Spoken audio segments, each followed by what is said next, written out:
When writing a lowercase letter in cursive style, always start on the bottom line. To write J, curve up, stop, then come back all the way down, swing under the line and end on the bottom line. Finish with a dot on top.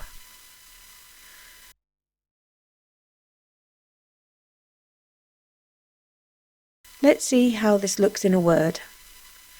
Jam is written like this.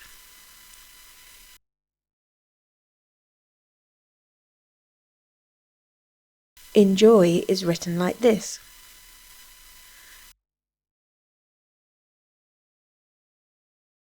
Add a dot when you finish the whole word.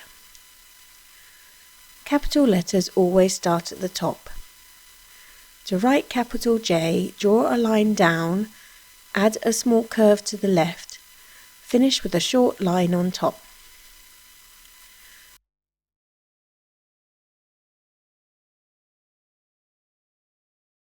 The word jam with a capital J is written like this.